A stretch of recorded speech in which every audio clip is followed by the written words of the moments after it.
ዮናስ ላውራህ እፈልጋለሁ። ይቻላል? እሺ ምን ነበር?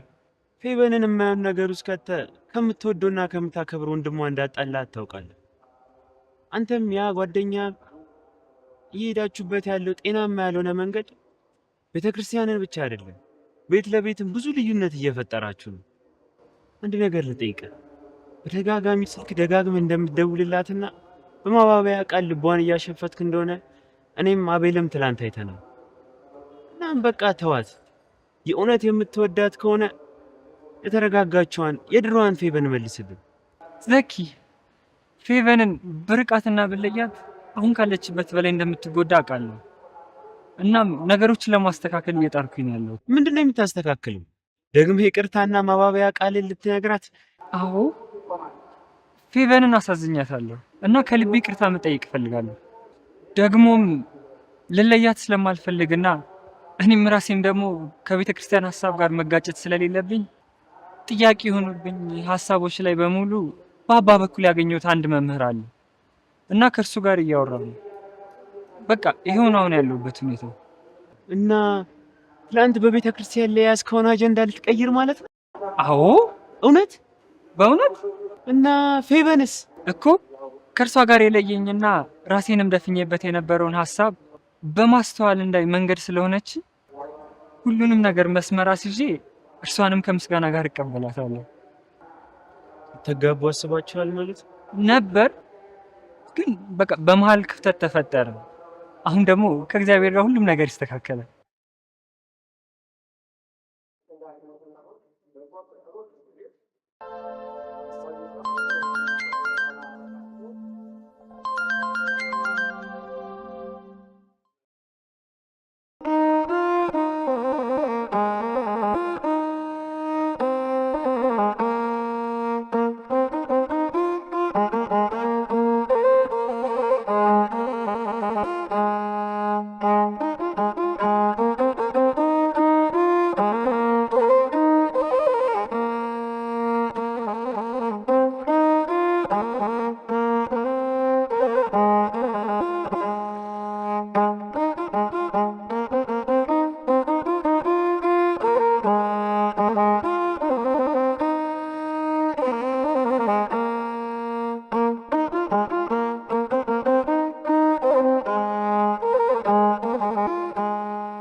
እንኳን ማርያም ማረች።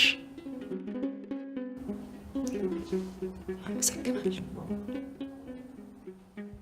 ማርያም ታኖር በልግባ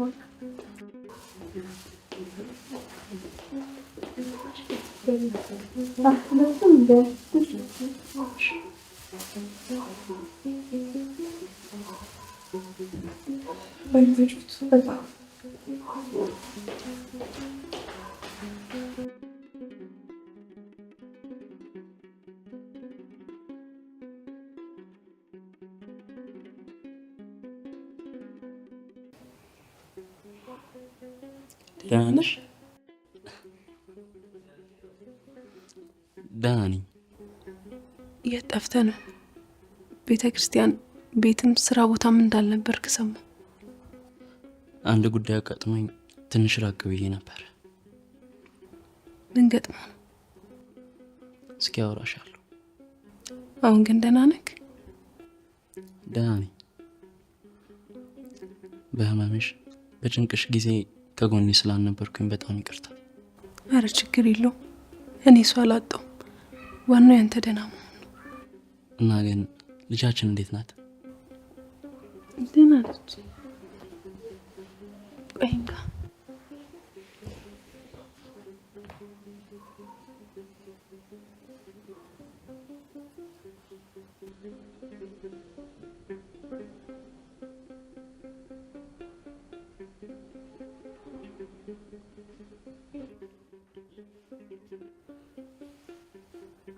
አመል ከዚህ በላይ መራራቃችን ይብቃ።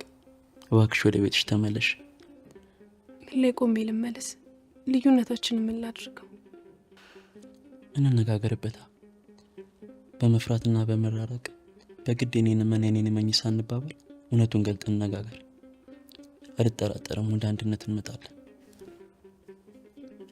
አሁን እኔ ደስተኛ ሆኜ ሰው ቤት ያለው ይመስላል ግድ ስለሆነ እንጂ እኮ። ታዲያ ምን እየጠበቅሽ ነው? እስቲ ስለ ኦርቶዶክስ አንዳንድ የተረዳዎቹ እውነቶች ቢኖሩ አሁንም ቢሆን ግን ያልተዋጡልኝና በፍጹም ልቀበላቸው ማልችላቸው ነገሮች አሉ። እነሱ ደግሞ እኔ እናንተ ማለት ትልቅ ገደል ፈጥረዋል እኮ። ጠይቅኛ። እኔ መልሶቹን ከቤተ ክርስቲያን ይዤ እመጣለሁ። ስለ እናንተም ያልገባኝን ነገር ከአንቺ ቤተ እምነት ታመጪልኛለሽ። ያ ደግሞ ሁለታችንንም ወደ እውነቱ ይመራናል። በጣም ጥሩ። እኔም የምፈልገው እሱ ነው። እንደዚህ ተረጋግተን ካወራን ምን ያህል ጊዜ ሆነ? ተመስገን።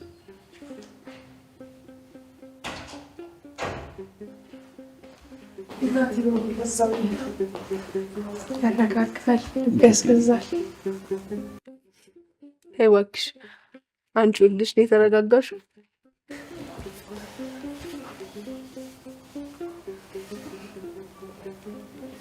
እኔን የረዳ እግዚአብሔር እናንተን ይርዳ። አሜን።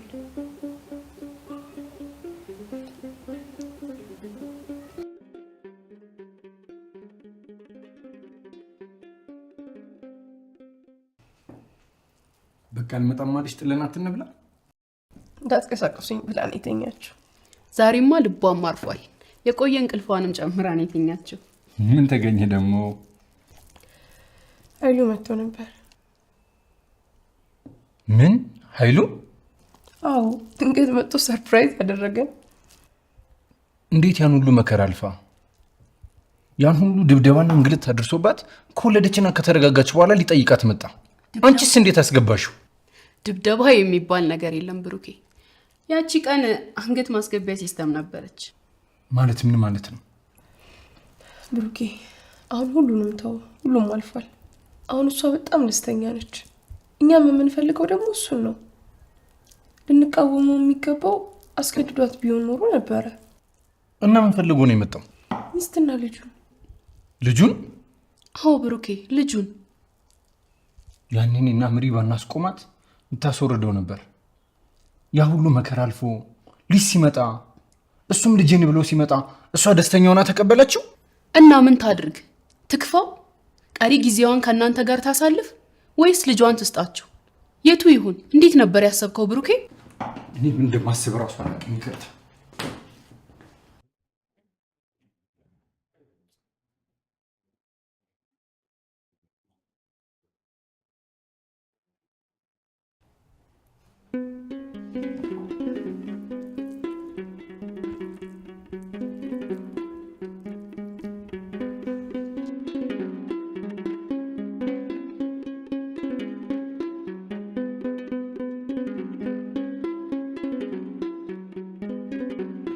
ካህኑ ዘካርያስና ሚስቱ ኤልሳቤጥ እንደ ማንኛውም ባልና ሚስት በወጣትነት ዘመናቸው ነበር ልጅ ለመውለድ ያሰቡት። በተለይ ክህነት ከአንድ ወገን ሆኖ በዘር ሐረግ በሚተላለፍበት በዛ ዘመን የካህኑ የአሮን ልጅ ከሆነው ከአብያ ወገን የተወለደው ዘካርያስ ወንድ ልጅ ወልዶ ልጁ እሱ በሚያገለግልበት መቅደስ እንዲያገለግልና እሱን እንዲተካው አብዝቶ ይመኝ ነበር።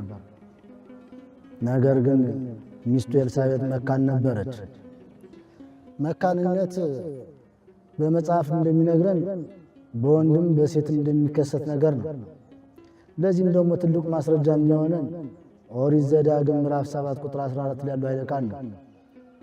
ከአሕዛብ ለይቼ እባርክሃለሁ፣ ሰዎችንም እንስሳዎችንም ወንድም ሆነ ሴትም ቢሆን መካ ይሆናሉብህ እንዳለ ማለት ነው። በመጽሐፍ ቅዱሳችን ብዙ መካን ሰዎች ተጠቅሷል። ለአብነትም ያህል ብንመለከት እነ ሳራ፣ እነ ርብቃ፣ እነ ራሔል፣ የሳሙኤል እናት ሐና እንዲሁም የሳኦል ልጅ ሜልኮን፣ የንጉሥ ዳዊት ሚስት ሜልኮን የመሳሰሉት ይገኙበታል። የሚገርመው ግን ሁሉም ባለቀ ሰዓት ፍሬ ማግኘት ችሏል፣ ከሜልኮን በስተቀር ማለት ነው። እሷም ቢሆን ባሏ ንጉሥ ዳዊት የእግዚአብሔር የቃል ኪዳኑ ታቦት ወደ እሱ ከተማ ሲመጣ ባየ ጊዜ ከዙፋኑ ወርዶ እግዚአብሔርን በታቦቱ ፊት ሲያመሰግን አይታ ስለናቀችውና ስላሽሟጠጠችበት እግዚአብሔር አዝኖባት ነው። ከዚህ ሌላ አልወለደችም የተባለችዋ ሱናማይቷ ሴት ናት። እሷም ቢሆን በባሏ ሽምግልና ምክንያት እንጂ የእርሷ ችግር እንዳልሆነ እዛው መጽሐፉ ይነግረናል። ቅድስት ኤልሳቤጥ ትልቅ ፈተና የሆነባት ከልጅ ከመውለዷ በላይ ትልቅ ፈተና የሆነባት የሰዎቹ ነቀፌታ ነበር። በእርግጥ ብዙዎች ከመካንነት በላይ ትልቅ ስቃይ የሚሆንባቸው የሰዎች ክፉ ንግግር ነው። ልጅን የሚሰጡ እነሱ ይመስል መቼ ነው የምትወልጂው? ትዳር ያለ ልጅ እንዴት ይሆናል? እስከ መቻቶ እስካሁን ለምን አልወለዳችሁም እያሉ በጥያቄ የሚቆስሉ አለፍ ሲልም በአሽሙር የሚሰደቡና በነገር ጅራፍ የሚገረፉ ብዙዎች ናቸው። ለዚህ ደግሞ ጥሩ ምሳሌ የምትሆነን ጣውንቷ ፍናና እጅግ ታናድዳትና ታበሳጫት የነበረችዋ የሳሙኤል እናት ሐና ናት። ሐና ከሰዎች ነቀፌታ የተነሳ እህል እንኳን አስጠልቷት አትቀምስም ነበር። ደግነቱ ባሏ ሕልቃና ልጅ አለመውለዷን አይቶ አልናቃትም ነበር። ይልቁንም ስለምን ታዝኛለሽ? ስለምንስ እህል አትቀምሽም? ከ10 ልጆች ይልቅ እኔ አልበልጥብሽም እያለ የሚያረጋጋና የሚያጽናና ደግ ባል ነበር። ኤልሳቤጥም የገጠማት ይኸው ተመሳሳይ ፈተና ነው። በተለይ ደግሞ የሊቀ ካህኑ የዘካርያስ ሚስት ሆና ልጅ መውለድ አለመቻሏ ደግሞ ፈተናዋን እጅግ በጣም ከባድ አድርጎባት ነበር። ሰው መቼም በሰው ለመፍረድ ብዙም አይቸገርም አይደል? በቤተ መቅደሱ እያገለገለ እግዚአብሔር ልጅን የነሳቸው ክፉዎች ቢሆኑ ብሎ ማሰባቸው አይቀርም። እነሱ ግን ክፉዎች አልነበሩ። አለበለዚያማ ጻድቃን ነበሩ ተብሎ ባልተመሰከረላቸውም ነበር። እነዚህ ጻድቃን ባልና ሚስት የተመኙትን ልጅ ባያገኙ በእግዚአብሔር ፊት ጻድቃን ነበሩ ይላል። ልብ አድርጊ እንግዲህ ሰው በኑሯቸው ደስተኛ ሳይሆኑ የተመኙትን ሳያገኙ ለእግዚአብሔር ሕግና ትእዛዝ መመራት መቻል እጅግ በጣም የሚደንቅ ነገር ነው። ሰው ምን ይለናል ብለው እንኳን የወዳቸውን በወዳቸው ይዘው እግዚአብሔርን ሳደብ አልፈለጉም። እባክህ ምን አደረግን ብለውም ፈጣሪን አልወቀሱ። በስቃይ ውስጥ እየኖሩም እንኳን ልብን በሚመረምረው አምላክ ፊት ጻድቃን ነበሩ ይላል። ሰው ቤት በልጆች ሳቅ ተሞልቶ ሀብት ንብረት ሞልቶ ጤንነት ተሟልቶ እግዚአብሔርን ቢያመልክ ብዙም ላይቸግር ይችላል። በስቃይ በመከራ በመሰደብ ውስጥ እየኖሩ ግን ጻድቁን መገኘት እጅግ የሚደንቅ ነገር ነው። ዘካርያስና ኤልሳቤጥ ፈጣሪ ልጅ እንዲሰጣቸው ሲማጸኑ ቢኖሩም የተመኙትን ልጅ ሳያገኙ የወጣትነት ዘመናቸው አለፈ።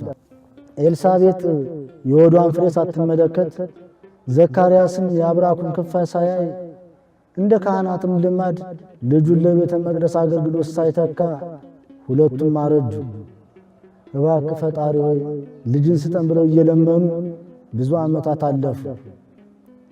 ከብዙ ዓመታት በኋላ ግን ቅዱስ ገብርኤል ወደ ዘካርያስ መጥቶ ዘካርያስ ሆይ አትፍራ፣ ጸሎት ተሰምቶልሃልና አትፍራ አለው። ዘካርያስ ይህንን በሰማ ጊዜ ይህንን ለመቀበል የደስታ አቅም አጣ። ከጸለየው ዓመታት ያለፈው ጸሎቱ፣ ከተመኘው ዘመናት ያለፈው ምኞቱ አሁን ድንገት ተሰምቶልሃል ሲባል ይህን ለመቀበል ደስታ አቅም አነሰው። ነቢዩ ዳንኤል ፈጣሪ ሲለምን ወዲያው መልስ አልመጣለትም ነበር። ቅዱስ ገብርኤል ወደ እርሱ መጥቶ ሰይጣን ከመንገድ አዘግይቶኝ እንጂ ወደ አንተ የተላኩት በዕለቱ ነበር አለ። ዳንኤል ግን ለ21 ቀናት ያህል ጸሎትን አላቋረጠም ነበርና ከ3 ሳምንት በኋላ የጸሎቱን መልስ ሲያገኝ ብዙም ግራ አልተጋባም። ቅዱስ ገብርኤል ወደ ዘካርያስ መጥቶ ጸሎት ተሰምቶልሃል ያለው እንደ ዳንኤል ከ21 ቀን በኋላ አይደለም፣ ከ21 ዓመታትም በኋላም አይደለም። የወጣትነት ዘመናቸው አልፎ ኤልሳቤጥ እስከምታረጅ ዘካርያስም እስኪሸመግል ድረስ ጠብቆ ነው በእርጅናው ወቅት በእርጅናው ወራት መጥቶ ጸሎት ተሰምቶልሃል ያለው። በዚህም ጊዜ ዘካርያስ ስለት የሰመረ ለማለት ግራ ተጋባ። እንግዲህ የእግዚአብሔር አሰራሩ እንዲህ ነው። እርሱ አይዋሽም፣ ቢዘገይም በእርግጥ ይመጣል፣ ጠብቀው ተብሎ እንደተጻፈ እግዚአብሔር ለሰው ልጆች ጸሎት መልስ የሚሰጥበት በሰው ልጅ የሚመረመር አይደለም። የጸለዩን ጸሎት መልስ ሳናገኝለት ልንሸመግል ልናረጅም እንችላለን። አለፍ ብሎም ሳንቀበልም ልንሞትም እንችላለን። እግዚአብሔር ግን ፍቃዱ ከሆነ የጸለዩን ጸሎት ልመናችንን መልሱን ከመቃብር ቀስቅሶ ሊሰጠን ይቻላል። ይህንን የማያምን ካለ ሊቀ ነቢያት ቅዱስ ሙሴን መጠየቅ ይችላል። ቅዱስ ሙሴ እግዚአብሔርን ክብርህን አሳየኝ ብሎ በለመነው ጊዜ በዓለት ላይ አቆምሃለሁ፣ ፊቴን አታይም፣ ጀርባዬን ግን ታያለህ ብሎ ቃል ገባለት።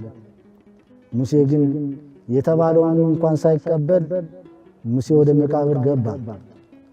ሙሴ በሚሞትበት ጊዜ እንኳን እግዚአብሔር የጠየቅኩን ሳታደርግልኝ እንኳን ሳይል የዋሁ ሙሴ በመቃብር ለረጅም ዓመታት ቆየ። ከብዙ ሺህ ዓመታት በኋላ ግን እግዚአብሔር ሙሴን ከመቃብር ጠርቶ ክብርን አሳየኝ ያለውን አንድ ልጅ በአባቱ ዘንድ እንዳለው ክብር ሁሉ ያይ ዘንድ ክብሩን አሳየ። የብሉይ ኪዳን ሰው ሲሆን የአዲስ ኪዳን ዕጣ ደረሰው።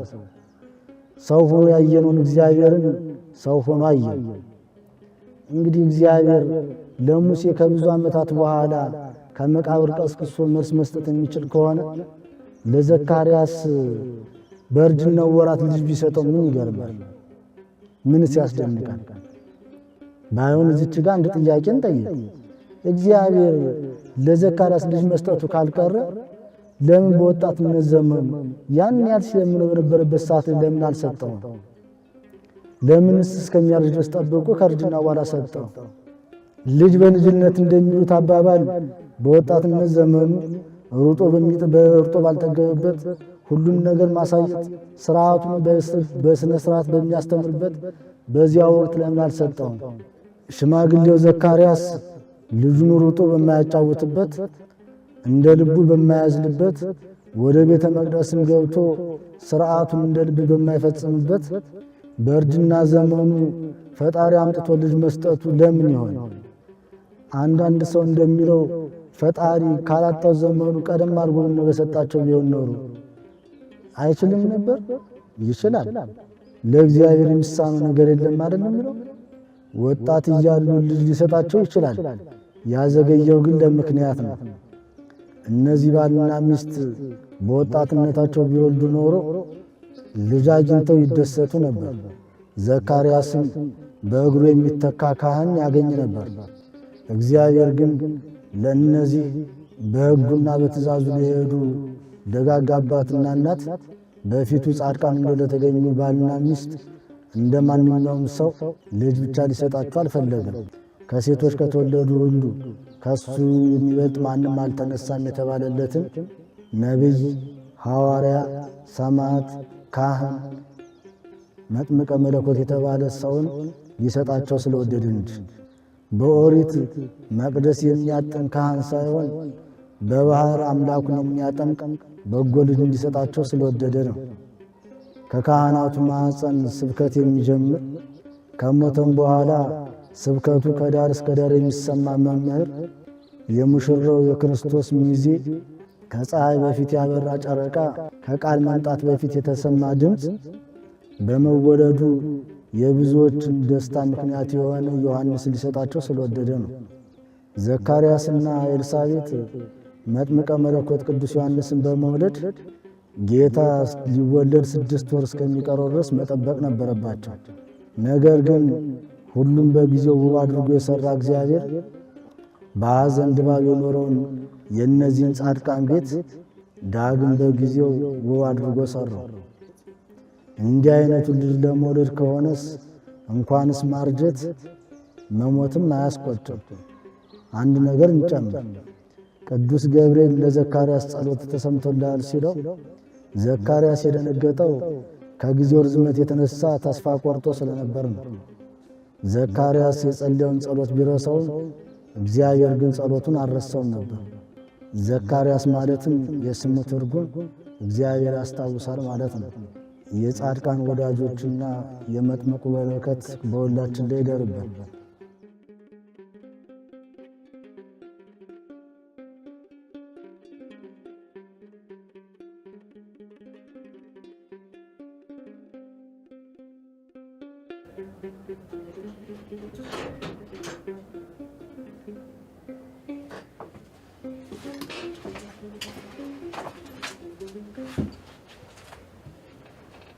ምን ነው ድንገት መጣሽ? የተፈጠረ ነገር አለ? ቤት ውስጥ ያላስተዋልከው የተፈጠረ ነገር አለ። ምንድነው? ብሩኬ ከምዕራፍ ጋር ደህና ናችሁ? ፍቅራችሁ፣ ግንኙነታችሁ በፊት እንደነበረው ነው? ማለት ምንድነው? ምን ተፈጥሮ ነው? የማየው ነገር ደስ አላለኝም። በተለይ አንተ የምታደርጋቸው ነገሮች። ለልጅ ያለህን ፍቅርና ጉጉት አውቃለሁ፣ ግን በዚህ ደረጃ ሚስትህን ትዳርህን ጥለ ሊሆን አይገባም። እግዚአብሔርስ እንዲህ አይነቱን ነገር የሚወደው ይመስልሃል? ያመለ ልጅ እኮ እንደ ልጃችን ተቀብለን ለማሳደግ ተነጋግረናል። የማደርገውና የሚሆነው ሁሉ ልጄ ብትሆን ላደርግ የምችለውን ነው። ብሩኬ በዚህ ደረጃ ትዳርህን ሚስትህን ገፍተ ማለት ነው? እያወክ እንደምታደርገው ስላልገባኝ ልብ ሳይል ምዕራፍን እያሳዘናት ነው ብዬ ላነቃ ነው። ቆሽ እኔ ምን ማድረግ አለብኝ? ፍቅር ስጣት። ጉድለት እንዳለባት እንዲሰማት እያደረክ ያለው አንተ ነህ። ይሄ የሷ ወይ ያንተ ፈቃድ አይደለም፣ የእግዚአብሔር ፈቃድ እንጂ። የቀድሞ ሰላማችሁን መልሱት። ከዚያም እግዚአብሔርን በጸሎት ጠይቅ። ከአመለም ሆነ ከልጇ ጋር ያለህን ነገር ትዳርህን እያሳዘንክ ልታደርግ አይገባም። ደግሞ ማይሉ መጥቷል። ከተስማሙ በማንኛውም ሰዓት ልትሄድ ትችላለች። ስለዚህ ትኩረትህን ቤት፣ ሚስት፣ ትዳር ላይ አድርግ። ፍላጎትህን ከበረከት ጋር ልትቀበል የምትችለው በእግዚአብሔር ፊት ያገባሃትን ሚስት ከነጉድለቷ ስትቀበል ብቻ ነው። አስተካክላለሁ። እግዚአብሔር ያን እንግዲህ አሜን። እግዚአብሔር አለ፣ እሱ ያያል።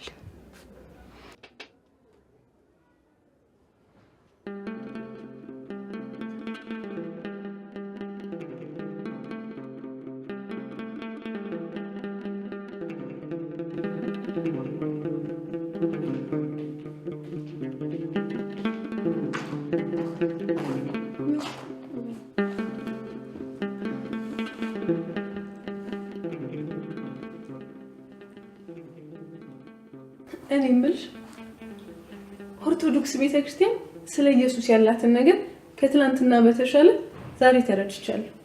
ነገር ግን ከአንድ እስከ 30 ቀን እየቆጠሩ ቅዱሳኑን ማሰብ፣ በተለይ ደግሞ በየቦታው በእነሱ ስም ቤተክርስቲያን ሰርቶ ነገር ሁሉ ቅዱሳን ቅዱሳን መባሉ ኢየሱስን አልሸፈነውም ትያለሽ? መጽሐፍ ቅዱስ ኢየሱስን ሸፍኖታል ብለሽ ታምኛለሽ? ምን ማለት ነው? መጽሐፍ ቅዱስ የቅዱሳን ታሪክ በብዛት የሰፈረበት መጽሐፍ ነው። ቅዱሳን ብለን የምንጠራቸው የእግዚአብሔር ሰዎች በተለያየ ጊዜ ከእግዚአብሔር ጋር ስላደረጉት ቃል ኪዳን፣ ስለፈጸሙት ገድል፣ ስላጋጠማቸው ውጣ ውረድ፣ ትዕግስታቸውና መሰል ነገሮች ተጽፎ የምናገኝበት መጽሐፍ ነው። ለምሳሌ ኦሪት ዘፍጥረትን እንውሰድ። ስለ አዳምና ሔዋን፣ ስለ አቤልና ቃየል፣ ቃየል አቤልን እንዴት እንደገደለው፣ ስለ ሄኖክና ኖህ፣ ስለ አብርሃም፣ ስለ ይስሐቅ፣ ስለ ያዕቆብ፣ ስለ ልጆቹ፣ ስለ ሶዶምና ጎመራ፣ ስለ ሎጥ፣ ስለ ሚስቱ የሚተርክ የመጽሐፍ ቅዱስ ክፍል ነው። ዘጸአት ጋር ስመጪ ደግሞ ሙሴ ሕዝበ እስራኤልን ከግብፅ ምድር በእግዚአብሔር ትእዛዝ ነጻ ሲያወጣቸውና የገጠማቸውንም ጭምር የሚተርክ የመጽሐፍ ቅዱስ ክፍል ነው። እንዲሁም ሌሎቹ መጽሐፈ ኢያሱ ስለ ኢያሱ ታሪክ፣ ነገስት፣ መሳፍንት፣ ስለ ዳዊት፣ ስለ ሶሎሞን፣ ስለ ሐና፣ ስለ ሳሙኤል፣ ስለ ሶምሶን፣ ስለ ኤልሳ፣ ስለ ኤልያስ፣ መጽሐፈ ሩት፣ መጽሐፈ አስቴር ተመልከች። ሙሉን ቅዱሳን የእግዚአብሔር ልጆች ስለ መውደቅ መነሳታቸው ገድላቸውም ጭምር የተጻፉባቸው ክፍሎች ናቸው። በእነዚህ የብሉይ ኪዳን መጽሐፍት እግዚአብሔር በቅዱሳኑ ተገለጠ እንጂ አልተሸፈነም። አዲስ ኪዳን ላይ ስንመጣም ቀድሞ የምናገኛቸው 4 ወንጌላት የጌታችን የኢየሱስ ክርስቶስን መወለድና በምድር ላይ እግዚአብሔር ወልድ የፈጸማቸውን የድህነት ስራዎች ገልጦ የሚተርክ ነው። ከዚህም ጋር ተያይዞ ድንግል ማርያምን፣ 12ቱ ሐዋርያትን፣ መቅደላዊት ማርያምን፣ ባለሽቷ ማርያምን ታሪክ አብሮ የሚይዝ ነው። ስለዚህ የቅዱሳን ታሪክ በወንጌል ላይ መጻፉ ክርስቶስን አልሸፍነውም፣ ይበልጡኑ ገለጠው እንጂ። ቀጥሎ የሐዋርያት ስራ። ይህ ክፍል በወንጌል ላይ ራሱ ኢየሱስ ክርስቶስ የመረጣቸውና ደግሞ ሌሎች እውነት የተሰበከላቸው ክርስቲያኖች ስራ የሚተርክ ክፍል ነው። ያውም ይሄ ክፍል ሐዋርያት ስለደረሰባቸው መከራና እንግልት፣ ጽናታቸውን፣ እስራታቸውን፣ ፈውሳቸውን ሁሉ የሚተርክ የመጽሐፍ ቅዱስ ክፍል ነው። በዚህም ክፍል ክርስቶስ ኢየሱስ በቅዱሳኑ ተገለጠ እንጂ አልተሸፈነም። በመጨረሻም መልእክታት ናቸው። ሐዋርያት በተለያየ ሁኔታ ውስጥ ነው ለተለያዩ አብያተ ክርስቲያናትና ሰዎች የላኩት ደብዳቤ ወይም መልእክት ነው። በዚህም ኢየሱስ ክርስቶስ እንዴት እንደተገለጠ ተጽፏል እንጂ አልተሸፈነም። ታዲያ ታላቁ መጽሐፍ ቅዱስ እጅግ ብዙ የቅዱሳንን ታሪክ፣ ገድል፣ ተአምር ይዞ ሳለ ክርስቶስ ኢየሱስን ከመሸፈን ይልቅ ገልጦ እንዳሳየን ከተረዳን ከ1 እስከ 30 ቀን የተሰጣቸውም ሆኖ ቤተክርስቲያን የተሰየመላቸው ቅዱሳን እንዴት ክርስቶስ ኢየሱስን ሸፍኖታል ለማለት እንደፍራለን። የቀናት ብቻ ሳይሆን የዘመናት ሁሉ ጌታ ልዑል እግዚአብሔር ሆኖ ሳለ ለቅዱሳኑም ቀን ተሰጥቷቸዋል። በዚያ ቀን ያ ቅዱስ የሚታሰበው ስለ 2 ነገር ነው። 1 የጻድቅ መታሰቢያ ለበረከት ነው ብሎ በብሉይ ኪዳን የተነገረልንን ራሱ ጌታ ኢየሱስ በደቀ መዛሙርቱ ስም ቀዝቃዛ ውሃ በመስጠት ዋጋ እንድናገኝ ያዞናል። ክርስቶስ ለተናገረው ቃል በመገዛት ያ ቅዱስ ስለ ክርስቶስ ሰማዕትነት የተቀበለበትን ወይም የተወለደበትን ቀን በማሰብ በዚያ ቀን ላይ የተራበን በማብላት፣ የተጠማን በማጠጣት፣ የታረዘን በማልበስ፣ የታሰረን በመጠየቅ ለቃሉ ታምነን እንጠብቀዋለን። ጌታም ተርቤ አብልታችሁኛልና፣ ተጠምቼ ያጠጥታችሁኛልና እናንተ የአባቴ ብሩካኖች ኑ እኔ ወዳዘጋጀሁላችሁ ርስት ውረሱ እንዲል እናደርገዋለን። ዓለም የኢድስ ቀን፣ የእጅ መታጠብ ቀን፣ የቫላንታይን ቀን ብላ ሁሉን ዘግታ በምታከብርበት ጊዜ ራሳቸውን ስለ ክርስቶስ አሳልፎ የሰጡ ቅዱሳንን ቀን ሰጥቶ ማሰብ ምኑ ጋር ነው በደሉ? ሌላው ቤተ ክርስቲያን በቅዱሳን ስም መሰራቱ ነው። ይህም ዛሬ ሳይሆን ጥንት የነበረ ሲሆን ሰለሞን ያሰራውን ቤተ መቅደስ እንኳን የሰለሞን ቤተ መቅደስ ተብሎ እንደሚጠራ ይታወቃል።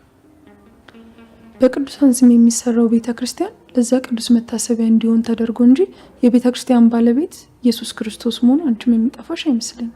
በትንቢተ ኢሳይያስ ምዕራፍ 56 ከቁጥር 4 ላይ እግዚአብሔር ሰንበቴን ስለሚጠብቁ ደስ የሚያሰኘኝን ነገር ስለሚመርጡ ቃል ኪዳኔንም ስለሚይዙ ጃንደረቦች እንዲህ ይላልና በቤቴና በቅጥሬ ከወንዶችና ከሴቶች ይልቅ የሚበልጥ መታሰቢያና ስም እሰጣችኋለሁ፣ የማይጠፋ የዘላለም ስም እሰጣችኋለሁ የሚለው የጌታ ቃል ሲፈጸም ታይዋለሽ።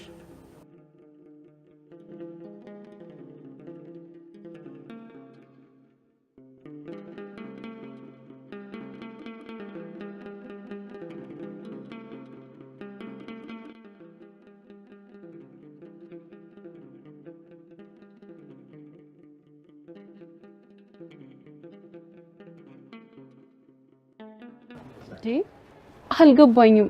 ትተዋወቃላችሁ እንዴ? ባለቤትሽ እንደሆነና ጥሩ መምህር እንደሆነ ነግሮኛል። ዝናውን ከብዙ ሰው ሰምቼ ሊቀርብኩት ጌታ ይባርከው ልጅ ነው። ወድጄዋለሁ። ጌታ ይባርክ ወንድሜ።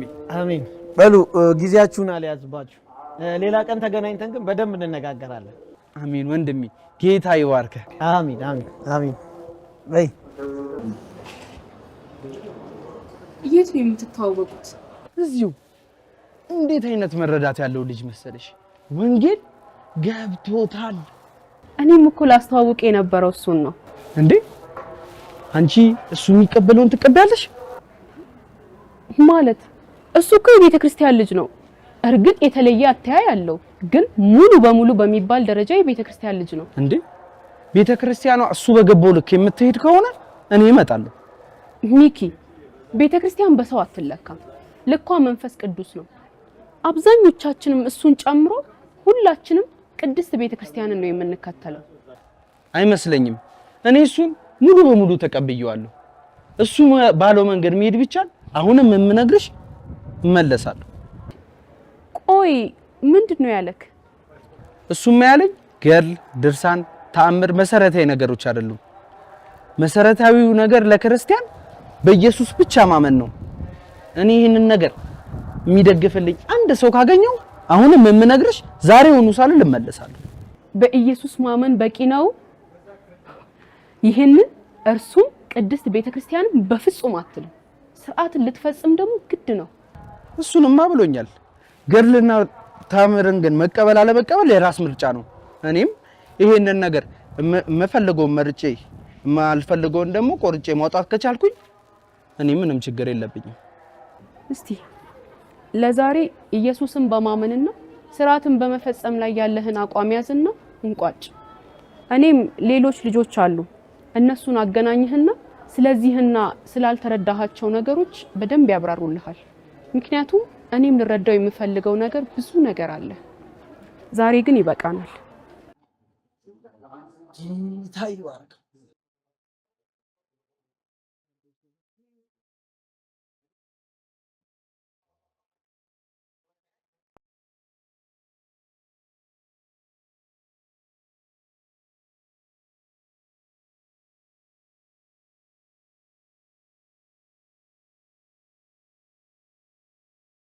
ዘካርያስ ይሄ ሁሉ የምትደክመው ከዮናስ ጋር መሆን ካልቻልኩ ወደ አንተ መንገድ እንድመጣ አስበህ እንደሆነ አውቃለሁ። ግን አታስበው፣ በፍጹም አይሆንም። ለምን አይሆንም? አንደኛ ከዚህ በኋላ ከዮናስ ጋር ሊለየኝ የሚችል ሀሳብ ስለሌለ፣ ሁለተኛ ከአንተ ጋር የመሆን ህልሙ እቅዱም ስለሌለኝ፣ ሶስተኛ ወንድሜን ለወንድሙ አቅርቦ ሳለ አንተ እኔን በመመኘት ይበልጥ ስለምታሳዝነው ስለ እነዚህ ምክንያቶች አብረን መሆን አንችልም። እዚህ ያለው ጉዳይ ለቅ እንጂ የአቤልን ጉዳይ ለኔ ተይው።